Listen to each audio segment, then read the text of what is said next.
USL season officially kicked off this weekend, and there was a minute of no movement from the players. It was a protest of sorts, acknowledging the fact that there's no CBA and a way to kind of push closer to the edge of a possible work stoppage without quite going all the way. It was interesting. Friday, we hadn't had any updates, wasn't sure what's going on. Was there going to be a game? Wasn't there? And then player lineup started, and there was games, in fact. Yeah, so obviously we entered Friday knowing that was the moment. Friday was the day that if there was going to be any action, and more likely than not, it was going to be a strike on the part of the players. It was going to happen Friday because Louisville and Lexington in Lexington, so Lexington versus Louisville, kicked us off in the USL Championship on Friday. And we all sort of held our breath. You and I talked about it on Friday morning. Would there be a strike? Did the players feel it necessary? That is, again, pushing the big red, blow everything up for the moment button, right? That is that is going to, it's leverage, don't get me wrong. It's absolutely leverage when it comes to labor negotiations, but it also is very risky in the sense that it will piss off the people on the other side of the table and perhaps even cause them to go, you know what, screw you guys, we'll go find other players. Now, we also did talk about the email that went out to the USL players from USL itself. Jeff Reuter had that, The Guardian. We read through it. We talked about some of it, didn't love the tone, but recognized that more than likely it wasn't breaking any rules around labor negotiations. It wasn't violating direct negotiation with the players. It was simply laying out their options.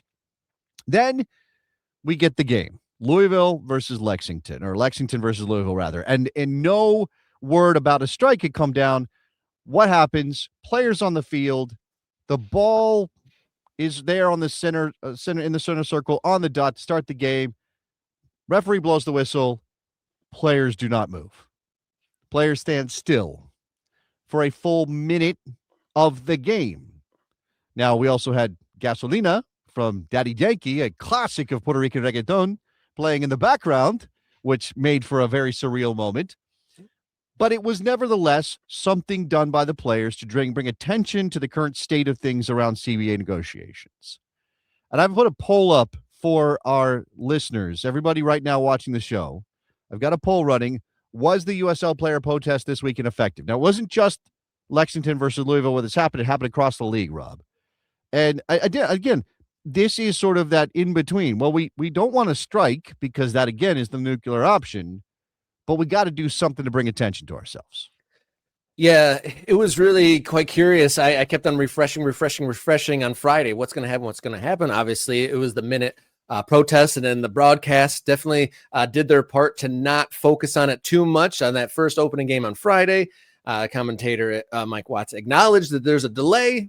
Didn't necessarily lean into what the reasons why. Can we acknowledge it's really difficult when you're look. USL, yeah, he's still put in a tough spot, no doubt. It's not Mike Watts' fault. He's not supposed to be stand in solidarity with the players when he works for the league, calling a league broadcast. And there were other games where this happened. I mean, we're going to talk about club debuts on this show because that's a huge moment in Jacksonville, Florida. It's a huge moment in Brooklyn, New York, that these teams are debuting. And for some fans, there's knowledge and an understanding, but for a lot of people, it probably was like, wait, what's happening? Well, yeah, that's what I was going to say. Part of it, there was a kind of a wide reaction because there was some stadiums where, because fans were doing their part to put the videos of the protests and the reactions, what happened. And there was some stadiums where the people definitely didn't, almost in that game on Friday, because they were playing the music and whatnot, people kind of like, just were like, kind of seemed a little confused. But we saw in Brooklyn, there was chants from the stands saying pay the players. So there's kind of a wide range of acknowledgement and understanding of what in fact was going on in that opening minute. Yeah, absolutely. And again, I mean, Rob, you said before the show, like, you were underwhelmed.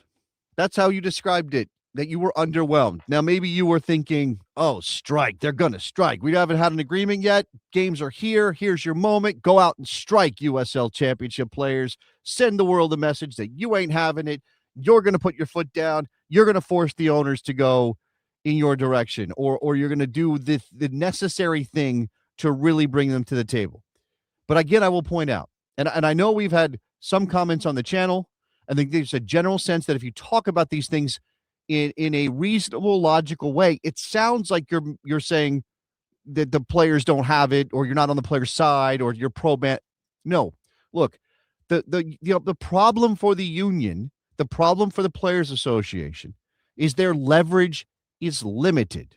That's a fact, right? It's they don't have unlimited leverage here. They're not the NFL players. They're not the NBA players. They are not recognized as the best players at what they do in the world. They're not. They are a second division soccer playing group in America, of all places, right? There is limitations on how much they can demand from the owners and have the owners say, yep, that's reasonable, versus, no, are you kidding me? You guys are replaceable. Now, we don't want the owners to treat the players as replaceable. And I definitely think that in terms of the long-term health of that division, this soccer, our game in the United States, it can't just be about this group of players. It has to be about the structure and what it means for the players that follow this group, the ones that come in behind them as players age out. What do younger players do to benefit, or what benefits do they get from the work that was done by the older players? And the owners have to be in a place where they understand that there's some value in going across what they would normally do from a business perspective. Like, if you draw a bottom line, what's best for our business, and you're prioritizing profit and loss, giving the players anything sounds insane. Why would we do that?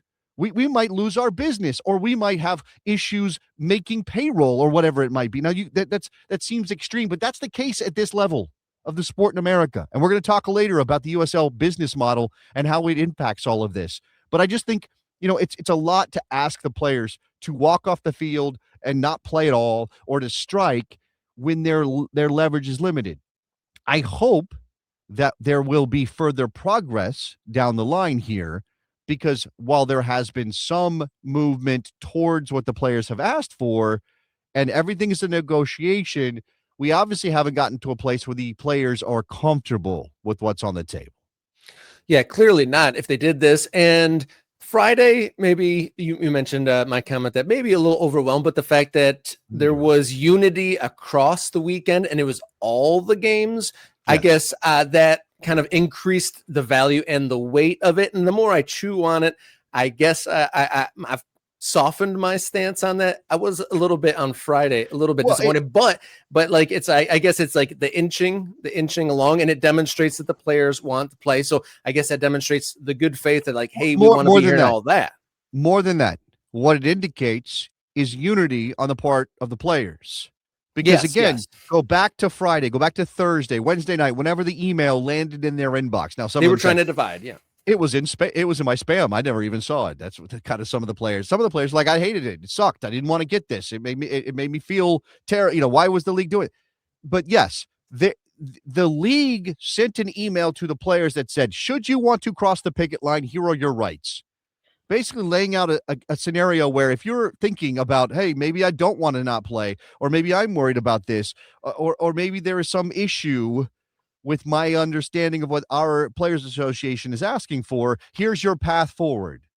And no, you won't be punished. I mean, obviously, being a scab is a scarlet letter for most people, but that would be a thing. But the point of the protest is to say nobody is taking up the USL on their offer, or is, like, again, there's no strike right now, so there's no reason to cross a picket line, but they're basically saying, you're not going to break us. That's what's going on.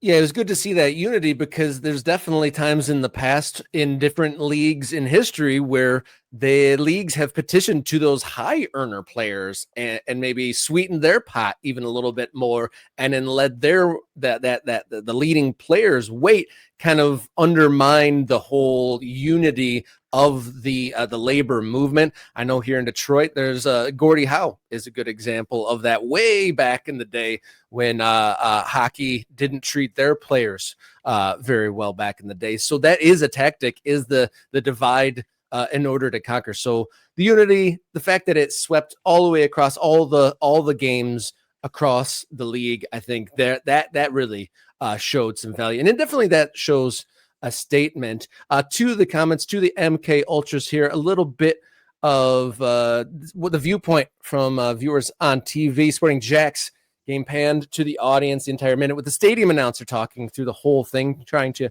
make zero reference to the situation. Chris is suggesting maybe next week they escalate the players 5 minutes in the 20th and 26th minute until the next match. Maybe like breaking it up in the middle would be even more awkward for the stadium and the broadcast to kind of talk over the moment that he did. Another Scred Red notably saying that they were trying to hide it.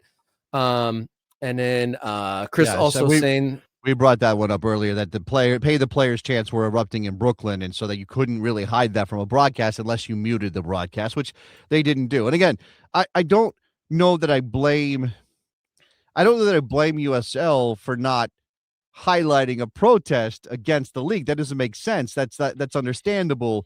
This is a little different than what happened last year with the title game, when everything about a celebration for Pittsburgh was canceled because of a pre-game protest via t-shirt, right? We did think that was petty. This I don't really see a problem with, in terms of we're not going to center the protest against the league. Now, again, if you are just the league is wrong and the players deserve better, then you're going to still not like it, but you have to understand it from their perspective. Yeah, curious to see where it goes from here, but we did hear from the USLPA that there is going to be a phone call between the union and the league this afternoon. So by the time we come back on Wednesday, there might be an update. It did feel like maybe some of the broadcasters were having to respond in the moment, but I don't think the league was naive about something happening. Maybe they didn't know what form it was going to happen, but I think they probably recognized something was going to happen. If there was not an agreement, the season was starting, the players were obviously trying to make a point. Yeah, actually, just one little last thought. If the league was willing to cancel championship celebrations due to the t-shirt protest last year in the final, do you think that there might be, cause for concern to the players for what they did over the weekend? Like, what, I guess, could there be something along those lines that retaliation is specifically outlined as something you can't do if you're engaged in labor negotiations? I don't know what form that would take. I'm not sure exactly what that would be. I mean, they can't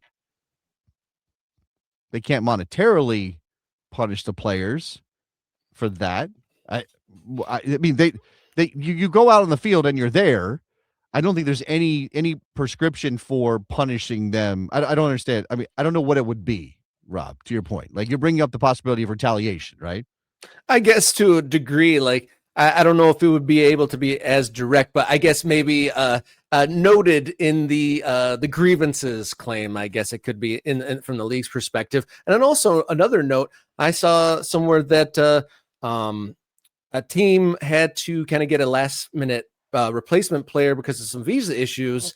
I can't remember if that was a championship or a League One team, but with the possibility of possible scab players, if the first teams as it is are having a hard time filling out rosters, would it be hard to find scab players, or would that be, go to any amateur league and find somebody? How realistic is finding scab players? I don't think it'd be a problem to find players. Whether they're good is a different